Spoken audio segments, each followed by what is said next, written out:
Keenam, main aman adalah pilihan paling benar. Ini ada hubungannya dengan tadi gue bilang menabung. Dunia ini lucu, makin lu main aman, makin lu miskin. Makin lu main aman, makin sulit hidup lu. Hoki itu datang ke mereka yang berani, selalu.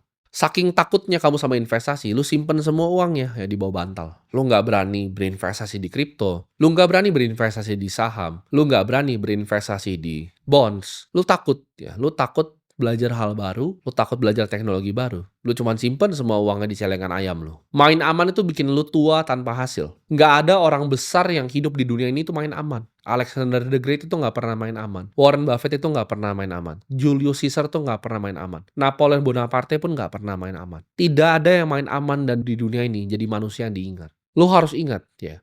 Di semua di dunia ini, pertumbuhan tuh selalu butuh resiko. Lu mau bisa naik skateboard, lu harus berani untuk jatuh. Kalau lu nggak berani untuk jatuh, nggak berani untuk patah tulang, ya lu nggak akan jadi pemain skateboard yang handal. Lu nggak berani tabrak-tabrak orang pas main basket, lu nggak akan menjadi pemain basket yang handal. Di hidup ini mereka nggak pernah nge-reward siapa yang main paling aman tuh enggak. Ketika lu punya ide untuk membuat sesuatu, lu decide, oke, lu cuma akan terus jadi karyawan. Dunia ini nggak akan baik untuk orang yang selalu cuma mikir jalan yang paling aman. Dunia ini akan reward siapa yang berani. Siapa yang berani masuk hutannya untuk mencari gitu. Oke, gue itu paling jago di dunia di mana? Dan eksplorasi hal itu seperti gue. Gue eksplorasi, oke, gue pengen jadi investor nomor satu di dunia ini. Apa yang harus gue lakukan? Gue telan semuanya. Gue liat industrinya siapa aja. Gue pelajari dari orang-orang terbaik di industrinya. Semua ya, yang Warren Buffett pernah tulis tentang perusahaannya Berkshire dari 1977, gue masih ingat. Itu semuanya gue baca sampai habis. Gue ingat kesulitan apa yang dia lakukan di 2008. Apa yang harus dia korbankan untuk selamatin yang dia punya. Ketika COVID, apa aja yang dia gagal? Oke, dia beli perusahaan-perusahaan airline yang akhirnya gagal. Kesalahan-kesalahan investasi yang dilakukan, gue pelajari satu demi satu. Karena gue pengen jadi the next Warren Buffett. Gue pelajari semua seluk-beluk investasi yang ada di dunia ini. Di stress bond investing, gue pelajari. Gimana caranya perusahaan-perusahaan seperti Elliott Management itu ngambil bondnya perusahaan seperti Argentina, bahkan ditukar sama kapalnya. Karena mereka default dan gak bisa bayar. Semua aset kelas yang ada di dunia ini gue pelajari.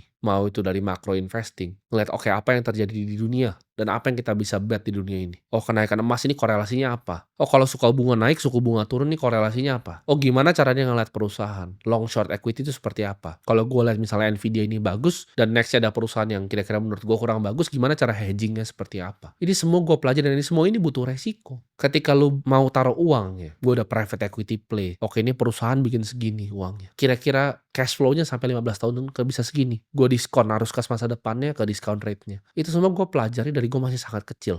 Gue nggak tiba-tiba bisa jadi seperti sekarang. Semua itu butuh proses, dan ini bukan dengan gue main aman, enggak. Gue resikokan uang gue dan banyak sekali gue gagal dalam investasi. Investasi itu bukan game yang lu harus menang 100%. Lu menang 65% di investasi aja lu udah sangat jago. Dan uang lo akan berganda sangat banyak. Ini banyak orang-orang miskin yang keliru. Mereka pikir, oke, dia salah di investasi ini. Oh, gue bangga kalau gue salah di investasi. Karena dengan kesalahan itu gue bisa belajar. Dan hanya butuh 65% kok. Bahkan 55%. Karena lo harus selalu ambil bet yang asimetris. Resiko sekecil mungkin untuk mendapatkan sebesar mungkin. Dan kalau gagal pun ya udah nggak masalah. Dicoba lagi. Banyak yang gue lakukan yang gue gagal.